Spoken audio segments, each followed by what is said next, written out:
Okay, good afternoon. This is Keith Sullivan, and this is my first ever attempt at a Pecha Kucha. Hopefully I'm saying that right. This is my first attempt at a Pecha Kucha. I'm going to be doing it on student state books for my Keystone assignment in Craig Martin's MST1 class. Enjoy. In the past, I'd give each kid a rubric and they'd have to go online and research the information.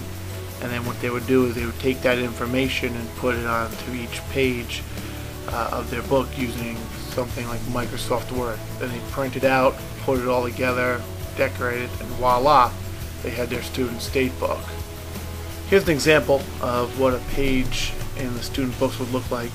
The student would go online, and for example in this one, they would research what the capital of New York is, which is Albany, of course. They would find a picture, and then they'd write a sentence or two about it, either type it or write it, whichever they preferred. And that's what they would do for the entire book. They'd go online, they'd research whatever they needed to research for that page, and they'd write a couple sentences. And the outline was page 1, where they had to have a picture of the state. Page 2 was they had a list to show the capital. Page 3, the governor. Page 4, the population. Page 5, they had to list 3 man-made landmarks and identify them and say where they were. Page 6, they had to identify at least 3 famous people from New York and say where they were born. And page 7, they had to identify 3 famous places where they were and what you could do there. On page 8, they had to locate the major geographical regions of New York State. For example, here they found we have the Hudson River, the Adirondack Mountains, and the St. Lawrence River. On page 9, they'd have to talk about the climate in their state. Obviously in New York, we have 4 different seasons: spring, fall, winter, and summer. For each season, they'd have to talk about what the temperature is, about what months they happen, and things like what types of clothes or what types of things that they wear, things like firewood, hats, clothes for winter, etc.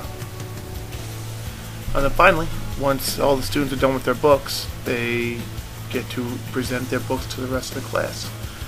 While they're presenting their books, they go through page by page, while the other students are writing down at least one question that they have, and every student has to ask at least one question to the presenter. I really do enjoy teaching this unit, but I do feel with some use of technology that can be enhanced a lot. I'm going to show how I plan on implementing it in this upcoming school year with use of a couple different pieces of technology to help enhance student achievement and make it enjoyable for everybody. So instead of having each student make a book by researching and putting it into a Microsoft Word document, I'm going to have each student make a digital book. They're going to make a digital book through TikTok or something like that, and then screencast their presentation over it. As you'll see, it's going to give a lot more opportunities for the students to be creative. What you're looking at here is a page that a student made using TikTok, and it looks very similar to what they did on Microsoft Word, except there are 2 major differences. First is the yellow box that has a writing prompt, and second is there's a link that students can follow on the digital page in which they can use that opens up the door to the World Wide Web. Another way I would implement technology in this project is by using the things shown on the screen, kind of like the previous page with Governor Cuomo. Have them write about for example, have them write what the climate is, and then post a link to their either SlideShare or SchoolTube, whatever it may be, to have the viewer have a wider range of things to look at. I also love the idea of giving each student in my class a pen pal from their state. And a great way to do this is through Edmodo. I could find a kid from each state they want, and they could talk to the kid from that state, interview them, ask them questions, and really give them a great amount of information, plus work on their communication skills. I would also have students blog, and they can blog. They'll be blogging about an imaginary trip they took. And every day when they learn about something else, they will blog about it as if they're on an imaginary trip. So for example, if they're learning about fun places in the state, they will write about the fun place that they visited and what they did there.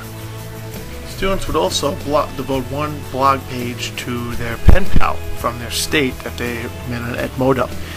Here they could interview their pen pal and post their interview questions and answers.